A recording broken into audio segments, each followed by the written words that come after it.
बिस्मिल्लाहिर्रहमानिर्रहीम। Property plant and equipment पे जी अगला टॉपिक हमारा डेप्रिसिएशन। ठीक है, डेप्रिसिएशन क्या है? जो एक बेसिक मैंने कॉन्सेप्ट बताया था, लेमैन डेफिनेशन ऑफ एसेट ये थी, वैल्यू ऑफ गुड्स और सर्विसेज रिसीवेबल।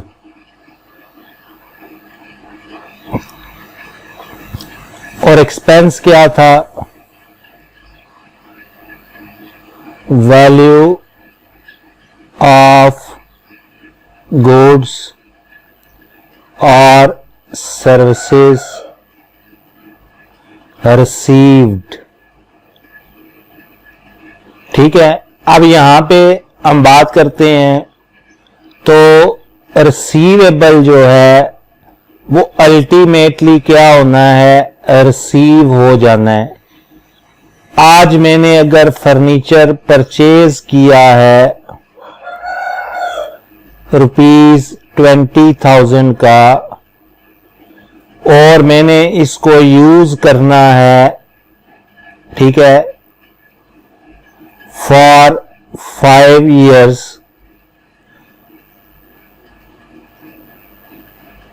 ठीक है, यूजफुल लाइफ कितनी है? 5 years। तो इसका मतलब ये है कि ये जो आज के दिन में फॉर एग्जांपल मैंने 1 जनवरी 2020 को ये परचेज किया है, तो 1 जनवरी 2020 को जो गुड्स एंड सर्विसेज रिसीवेबल है उनकी वैल्यू जो है वो 20,000 है। अब ये फर्नीचर है तो इसका मतलब है मैंने सर्विसेज लेनी है। अगेन जो क्लैरिफिकेशन है वो ये है कि ये फर्नीचर मैंने रीसेल पर्पस के लिए नहीं खरीदा, फॉर यूज परचेज किया है। अब होगा क्या? जब 31 दिसंबर 2020 आएगा तो इसका मतलब ये है कि 1 साल की जो सर्विसेज हैं उनकी जो भी वैल्यू है वो सर्विसेज मैंने रिसीव कर ली हैं। इट मीन्स दैट कि ये जो एसेट है अब ये 1 साल यूज हो चुका है। अब उसकी वैल्यू ऑफ गुड्स और सर्विसेज जो भी हैं, यहां पे वैल्यू ऑफ सर्विसेज हैं, वो रिसीव हो चुकी हैं। तो इट मीन्स कि वो एक्सपेंस में कन्वर्ट हो चुका है। ठीक हो गया? तो अब अगर मैं ये कहता हूं कि ये जो 5 years हैं इवनली डिस्ट्रीब्यूटेड सर्विसेज हैं,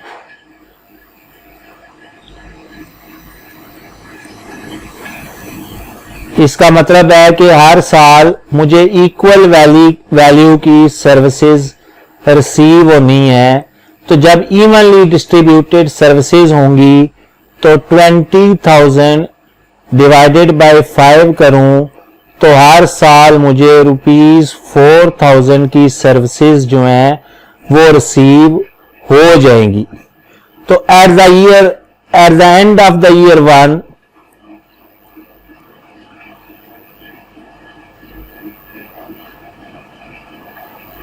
जो कि कौन सा है? 31 दिसंबर 2020, सर्विसेज रिसीव्ड जो है, वैल्यू ऑफ सर्विसेज रिसीव्ड जो है वो है ₹4,000 और जो still value of services receivable है वो कितनी है? ₹16,000। तो इसका मतलब ये हुआ कि एसेट की जो वैल्यू है वो कितनी है? 16,000। और एक्सपेंस कितना है? 4,000. So asset is converted into expense. Asset किस में कन्वर्ट हो गया? एक्सपेंस में. कितनी वैल्यू से? 4,000 से. और रिमेनिंग एसेट जो है वो कितना है? 16,000. अब ईयर 2 के एंड पे क्या होगा? यानी कि 31 दिसंबर 2021 अगेन ₹4,000 जो है वो हमारा एक्सपेंस बन जाएगा और एसेट कितना रह जाएगा? ₹12,000.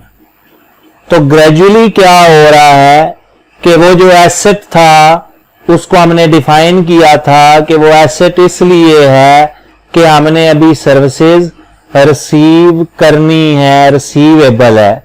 लेकिन with the passage of time वो सर्विसेज रिसीव होती जाएंगी और एसेट जो है वो एक्सपेंस में कन्वर्ट होता जाएगा. तो कन्वर्जन ऑफ, मतलब एक अभी की मैं डेफिनेशन करूं तो conversion of asset into expense is called depreciation of asset. कि जब हम एसेट को डेप्रिसिएट कर रहे होते हैं तो बेसिकली हम क्या कर रहे होते हैं?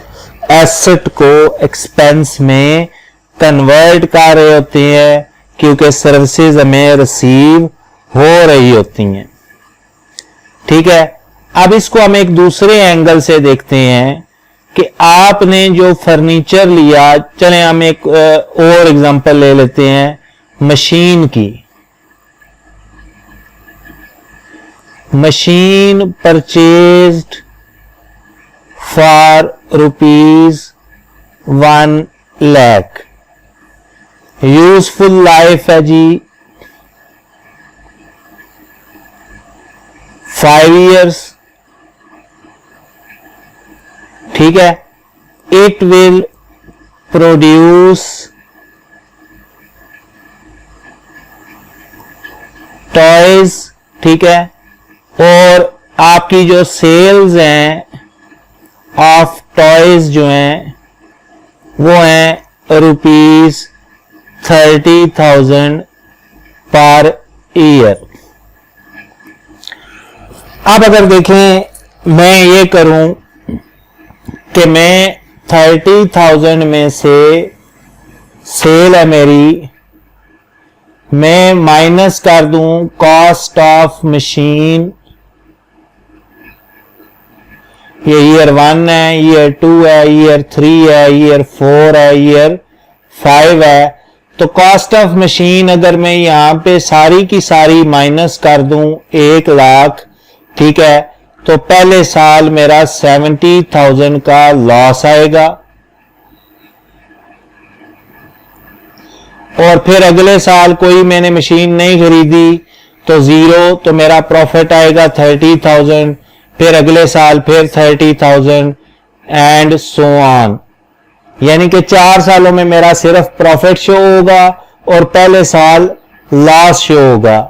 लेकिन इसकी बजाय अगर मैं मशीन को डेप्रिसिएट करूं यूजफुल लाइफ पे तो 30,000 माइनस 20,000 पहले साल की डेप्रिसिएशन, क्योंकि मशीन की कॉस्ट कितनी है 1 लाख, उसकी यूजफुल लाइफ कितनी है 5 साल.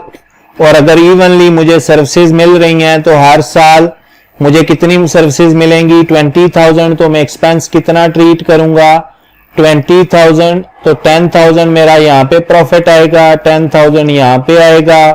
ठीक है. और सो ऑन 10,000 यहां पे और चौथे साल भी 10,000 और 5वें साल भी 10,000. तो ये एक ज्यादा बेहतर परफॉर्मेंस इंडिकेटर होगा कि अगर मैं अपने बिजनेस की परफॉर्मेंस चेक करना चाहता हूं ओवर द ईयर्स तो यहां पे मैं कंपेयर नहीं कर सकता क्योंकि एक साल में ह्यूज लॉस आ रहा है और बाकी सालों में सिर्फ प्रॉफिट आ रहा है, जबकि यहाँ पे मैं ये कह सकता हूं कि मेरा बिजनेस जो है वो कंसिस्टेंट है, ना तो उसमें डिक्लाइन आ रही है ना उसमें ग्रोथ आ रही है। तो हमने डेप्रिसिएट क्यों किया एसेट को, तो एक अगला जो अब टेक्निकल वे से हम बात करें तो जो मैचिंग कॉन्सेप्ट है वो ये है कि आपने अगर प्रॉफिट कैलकुलेट करना है तो प्रॉफिट में से आप क्या कैसे कैलकुलेट होगा, रेवेन्यू के अगेंस्ट एक्सपेंस मैच करेंगे, वो एक्सपेंस जिन्होंने रेवेन्यू जनरेट कर दिया है। ठीक है, तो एसेट की अगर हम बात करें, ठीक है, तो उससे हमें क्या मिलता है, फ्यूचर इकोनॉमिक बेनिफिट। अब वो इकोनॉमिक बेनिफिट किस शक्ल में मिलते हैं, या आपको वो सर्विस की शक्ल में मिलते हैं या गुड्स की शक्ल में मिलते हैं, तो उन गुड्स को आप सेल कर रहे हैं या वो सर्विसेज आप सेल कर रहे हैं, तो उससे आप रेवेन्यू जनरेट कर रहे हैं। तो जब revenue over the years generate हो रहा है तो आपने एक्सपेंस भी जो है वो ओवर द ईयर्स ही लेना है।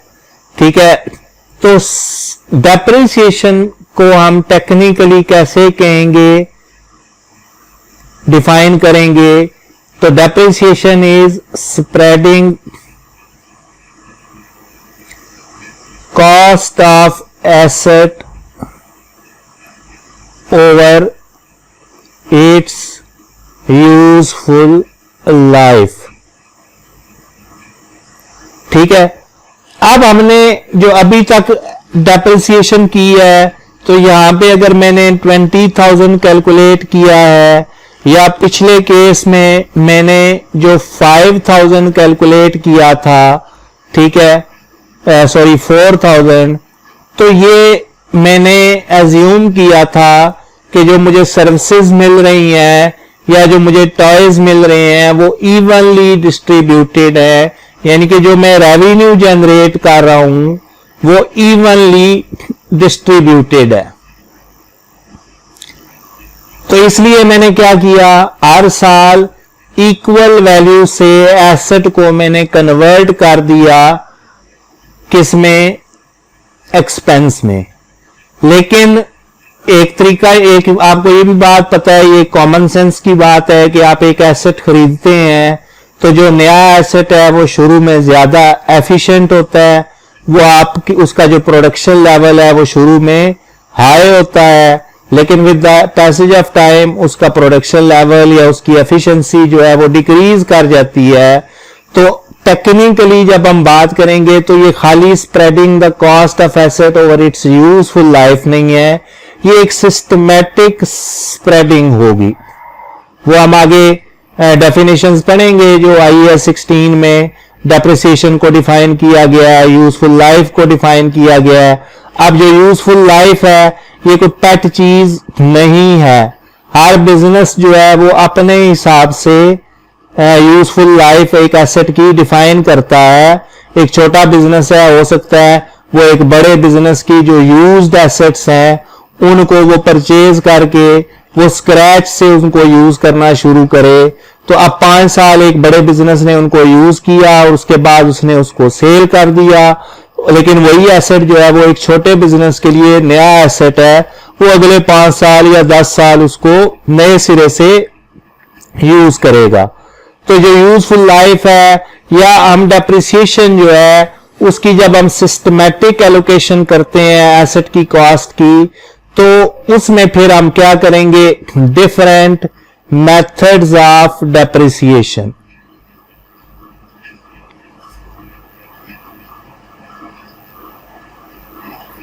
ठीक है, तो उसमें लाजमी नहीं है कि कोई एसेट जो है वो हर साल इक्वली हम उसको एक्सपेंस में कन्वर्ट करें। किसी साल वो ज्यादा वैल्यू से एक्सपेंस में कन्वर्ट होगा, किसी साल वो कम वैल्यू से एक्सपेंस में कन्वर्ट होगा। तो वो डिफरेंट मेथड ऑफ डेप्रिसिएशन जो है वो भी हम देखेंगे।